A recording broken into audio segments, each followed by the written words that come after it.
We're doing a Design Friday today. This is where you send me pictures of your spaces and I would show you what I would do and talk you through how I would make those decisions. As far as attics go, this is actually a pretty decent sized one. It's about 10 feet wide and 26 feet long. He wants to turn it into a primary bedroom with a closet. So I'm going to walk through some solutions for tight spaces, especially with sloped ceilings. Some of the inspiration images he included for the space involve built-ins along the back wall, and then also possibly popping up the point of the room and maybe bringing art up on the side walls.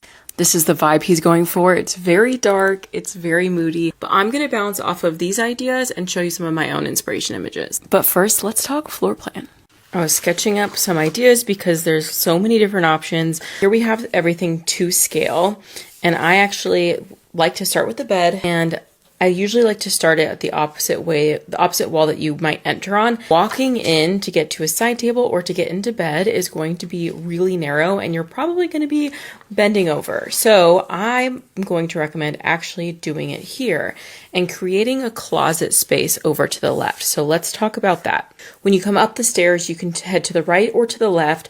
Now, this is the chimney. So this is already going to be stopping your path of travel. So I just decided to close this off and then include built-ins along this wall. This is like a standard 2 foot deep for a closet. In section like this, you can see that this is the window. You come up the stairs, and if you go to the right, you can have a 2 foot deep closet space. Like here's the rod and the hanger.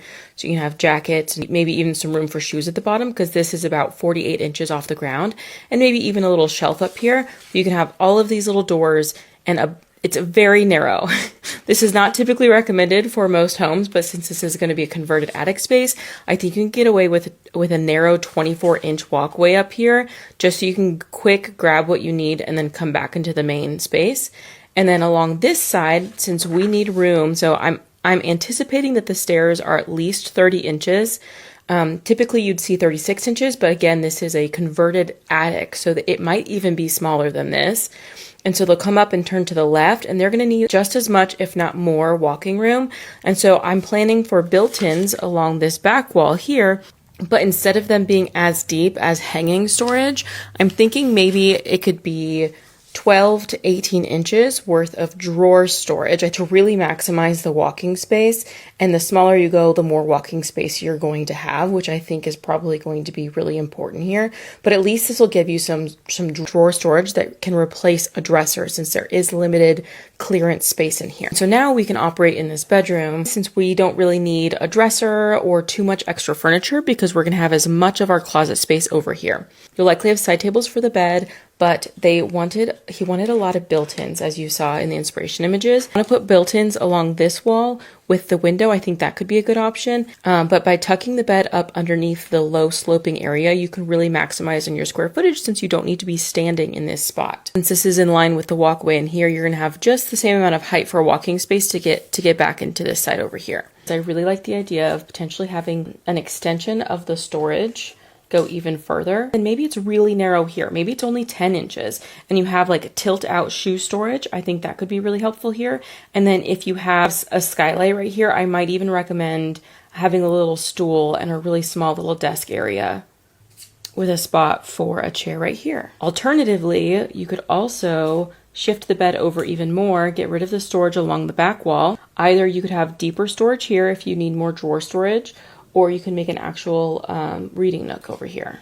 You can push the bed over a little bit further. You have a little reading area, and this could be especially nice if there's a skylight that comes in right above here. This is a little bit of what I was imagining, with a skylight and a small little desk area that tucks in and is tucked into some storage. And if you wanted to push it further than just a skylight, you could add a whole dormer to the house, either on the front or the back. And although technically the flooring space stays the same, your standing height increases in a way that increases your usable square footage. So adding a full dormer allows more standing area and room for a desk or a dresser and stuff like that. These are some of the inspiration images that I had put together, and it's kind of going for this like neutral, almost like a little light Ralph Lauren style. Merged his inspiration images with some of my inspiration images to come up with this sort of moody space. As a result, this is my mood board. I think it's really fun, and I decided to incorporate the color that he wanted with a striped wallpaper. Now you can't see it up close, but the striped wallpaper has some burgundy, some yellow golds, and some cream colors in it.